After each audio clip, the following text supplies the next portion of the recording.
50e anniversaire de l'indépendance de l'Angola, l'événement va être commémoré ce mardi à Luanda, la capitale, où le président de la République, Denis Sassou Nguesso, est arrivé ce 10 novembre à l'invitation de son homologue angolais. En provenance de Belém au Brésil, où il a pris part à la 30e conférence des parties à la Convention cadre des Nations Unies sur le changement climatique,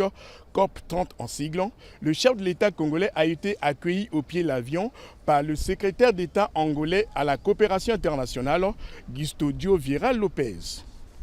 En marquant de sa présence ces festivités du 11 novembre, le président Denis Sassou Nguesso va non seulement traduire en actes l'amitié du peuple congolais au peuple frère d'Angola, mais aussi renforcer les liens de coopération existants entre les deux pays dans le cadre de la promotion des valeurs communes de paix, de bon voisinage et d'assistance mutuelle. À titre d'illustration, le Congo, sous le leadership de son président, a joué un rôle décisif dans le processus qui a abouti à la libération de l'Angola avec l'organisation de la conférence de Brazzaville en 1988. De son côté, l'Angola a aidé son voisin à recouvrer la paix et la stabilité lors des événements de 1997. Par ailleurs, la célébration du cinquantenaire de l'indépendance de l'Angola est également un moment de revisiter son histoire. En effet, situé au sud-ouest du continent africain, l'Angola a vécu jusqu'au début de la décennie 70 sous la domination portugaise.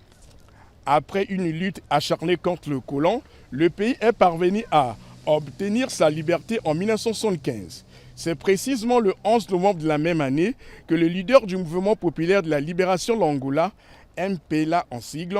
Antonio Agostinho Neto, a proclamé l'indépendance de son pays et devient par la même occasion le premier président de l'Angola indépendant. Mais le pays n'a réellement connu la paix qu'à partir des années 2000 avec la mort du dirigeant de l'UNITA Jonas Savimbi et la fin de la guerre civile en 2002.